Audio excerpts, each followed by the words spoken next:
Gervais et Nadine étaient fous amoureux. Gervais et Nadine étaient fous amoureux. Enfin, c'est ce que Nadine, dans sa naïveté, croyait dur comme fer. Dès leur rencontre, leurs vies se sont emboîtées comme les pièces d'un puzzle parfait. Ils se voyaient presque tous les jours. Gervais trouvait toujours un prétexte, une excuse pour être près d'elle. Un déjeuner improvisé, une course à faire ensemble, une soirée juste pour parler. Il était infatigable quand il s'agissait d'elle. Toujours au téléphone, toujours présent, toujours attentionné. « Tu es toute ma vie, Nadine », lui murmurait-il souvent, la voix douce, les yeux plantés dans les siens, comme si le reste du monde avait cessé d'exister. Et elle buvait ses paroles. Elle voulait tellement y croire. Gervais s'était présenté sous le nom de Germain, un cadre respectable dans une grande banque. Il parlait avec l'assurance des hommes qui réussissent, jonglant avec les chiffres, les réunions, les grandes responsabilités. Un homme sérieux, posé. Marié, oui, ça il ne l'avait jamais caché, mais il avait l'art et la manière d'enrober cette vérité amère pour la rendre plus douce. « Mon mariage est fini depuis longtemps », disait-il en soupirant, le regard perdu. On vit sous le même toit par habitude, pour la famille, pour les apparences. Il jouait le rôle de l'homme prisonnier d'une vie qu'il n'avait pas choisie. Je reste pour la façade, ma femme et moi, c'est terminé. Ces phrases, il les répétait comme une chanson douce, jusqu'à ce qu'elles deviennent une évidence pour Nadine. Pour elle, et pour leur amour, il loua un petit appartement discret, dans un quartier calme. C'est pour qu'on soit tranquille, c'est pour toi. Nadine y a vu une preuve d'amour, un engagement silencieux. Gervais y passait presque tout son temps, les matinées paresseuses, les après-midi complices, les soirées remplies de rires et de confidences. Mais jamais les nuits. Jamais. Chaque soir, vers 21h ou 22h, il jetait un coup d'œil à sa montre, se levait et déposait un baiser sur le front de Nadine. « Je dois rentrer. Tu sais, » elle savait. Ou plutôt, elle acceptait cette réalité. « C'est temporaire. Fais-moi confiance, » répétait-il en lui prenant la main. Et Nadine faisait confiance. Parce que pour elle, aimer, c'était croire sans poser de questions. Pourtant, parfois, quand la porte se refermait derrière lui, un silence pesant s'installait dans l'appartement. Nadine restait là, assise sur le canapé, le regard vide, se demandant pourquoi cet homme qui prétendait l'aimer plus que tout ne pouvait jamais, ne serait-ce qu'une seule fois, rester dormir à ses côtés. Mais chaque doute était balayé dès le lendemain, à la première sonnerie de son téléphone. « Bonjour mon amour, tu as bien dormi ?»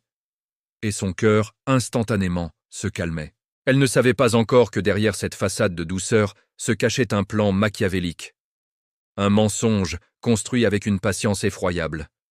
Et qu'en aimant Gervais, elle marchait lentement, mais sûrement, vers l'irréparable. 8 mois plus tard, la nouvelle éclata comme un orage dans le petit appartement. Nadine, les mains moites, le cœur battant à tout rompre, lui annonça « Gervais, je suis enceinte. » Un silence glacial tomba. Elle s'attendait au pire. Des reproches, une dispute, peut-être même qu'il la quitte sur le champ. Elle s'attendait à tout, sauf à ce qui suivit. Gervais sourit, un sourire trop large, trop calme, comme s'il avait attendu ce moment depuis toujours. « C'est une bénédiction, » dit-il d'une voix posée. « Tu n'as rien à craindre. » Puis, avec un ton presque officiel, il ajouta « On ira voir ton père au village pour la dot après l'accouchement. Vu que ta mère n'est plus de ce monde et que tu es enfant unique, je ferai venir une sage-femme pour prendre soin de toi.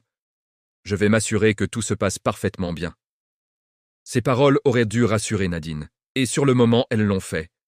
Mais une petite voix en elle frissonna. Il y avait quelque chose de trop précis, de trop planifié dans son discours. Comme si ce scénario avait été écrit et répété des dizaines de fois dans sa tête. À partir de ce jour, Gervais changea, ou plutôt, il devint la version parfaite de l'homme qu'il voulait qu'elle voie. Il commença à passer des nuits entières chez elle. Il la couvait de soins, veillait sur son sommeil, lui préparait ses repas, lui massait le dos, endolori. Il la submergeait de cadeaux, des vêtements de grossesse élégants, des bijoux, de l'argent pour qu'elle ne manque de rien. « Repose-toi, je m'occupe de tout », répétait-il comme un mantra. Nadine se sentait aimée, protégée. Elle croyait au miracle, à la promesse d'un futur radieux. Pourtant, certains détails la troublaient. Parfois, elle le surprenait au téléphone, parlant à voix basse, le regard fuyant. « Oui, bientôt. Fais-moi confiance. » Quand elle lui demandait, anxieuse, à qui il parlait, il répondait toujours avec ce même calme dérangeant. Au travail, rien d'inquiétant. Mais elle sentait une tension dans sa voix, un frisson dans son sourire. Et parfois, il la regardait avec une expression indéchiffrable, un mélange d'affection et de calcul froid. Comme si, derrière son amour débordant, il préparait quelque chose d'inavouable. Durant les derniers mois de grossesse, il devint encore plus protecteur, presque étouffant. Il surveillait ses rendez-vous médicaux, insistait pour parler au docteur, prenait des notes dans un carnet qu'elle n'osait pas toucher. Il s'assurait qu'elle ne parle à personne de ses angoisses, et surtout, qu'elle ne se doute de rien. Le jour de l'accouchement arriva, un mélange d'excitation et de peur. Nadine entra à la maternité. Gervais à ses côtés, lui tenant fermement la main. « Tout va bien se passer. Je suis là. » Pendant le travail, il ne la quitta pas d'une semelle. Il lui murmurait des encouragements. Mais son téléphone vibrait sans cesse. Chaque message qu'il recevait provoquait sur son visage un sourire étrange, presque satisfait. Quand enfin leur enfant naquit, un magnifique petit garçon, Gervais éclata en larmes. « Mon fils, mon sang !» Il le prit dans ses bras, le berçant avec une tendresse qui aurait pu émouvoir n'importe qui. Mais Nadine sentit quelque chose de bizarre dans ce geste. C'était plus qu'une simple affection, c'était un contrôle, une prise de possession. Comme si chaque caresse servait un plan mûrement réfléchi. Nadine, épuisée mais folle de joie, croyait au début d'une nouvelle vie. Elle ignorait que ce miracle était en réalité le début d'un cauchemar, orchestré avec une précision glaciale. Les premiers jours après la naissance furent un rêve éveillé. Gervais était là, un père et un compagnon modèle, veillant sur elle et sur le bébé. « Repose-toi, mon amour, je m'occupe de tout. » Mais de petits signes étranges commencèrent à apparaître. Il se levait à l'aube pour, disait-il, régler des papiers, et revenait quelques heures plus tard avec un sourire presque triomphant. Puis vint le jour fatidique. Ce matin-là, il l'embrassa tendrement. « Je vais faire quelques courses pour nous, et je reviens. » Nadine, épuisée et confiante, ne se méfia de rien. Elle se recoucha, son bébé endormi paisiblement contre elle. Quand elle se réveilla, le berceau était vide. « Mon bébé ?» Sa voix se brisa. Ses mains tremblantes fouillèrent le lit, le salon, chaque recoin de l'appartement. Le téléphone de Gervais sonnait dans le vide. Tous ces messages, toutes les traces de leur histoire, avaient été effacés. Il avait disparu. La panique, les cris, les larmes. Nadine courut à la maternité, le souffle court. « Il a disparu. Mon fils. Gervais a pris mon bébé. » Et là, la vérité, brutale et insoutenable, tomba comme un couperet. Gervais avait déclaré l'enfant comme le sien, affirmant que Nadine l'avait abandonné après l'accouchement. Il avait immédiatement remis le bébé à sa femme. Cette femme qu'il disait ne plus aimer, mais qui, en réalité, était stérile et attendait ce miracle depuis des années.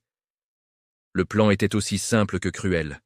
Gagner la confiance absolue de Nadine, la combler d'amour pour la rendre dépendante, attendre la naissance de l'enfant, puis l'arracher à sa mère pour le donner à sa propre femme. Tout avait été orchestré. Chaque sourire, chaque mot tendre, chaque geste protecteur. Le soir même, la femme de Gervais quitta la Côte d'Ivoire avec le bébé. Nadine resta seule, le cœur en miettes, sa vie détruite en un instant. Elle tenta de le joindre, en vain. Elle porta plainte, sans succès. Elle chercha, supplia, pleura. Mais Gervais était devenu un fantôme. Assise dans l'appartement désormais silencieux, le visage ravagé par les larmes, elle murmura dans le vide. « Tu m'as volé mon enfant, mais un jour, il saura la vérité. Et toi, tu ne pourras jamais échapper à ce que tu as fait. » Et dans son désespoir immense, une étincelle de promesse naquit. La promesse que la vérité finirait par éclater, et que Gervais, un jour, paierait pour son crime. Merci d'avoir regardé. N'oubliez pas de vous abonner pour ne pas manquer la suite de nos histoires.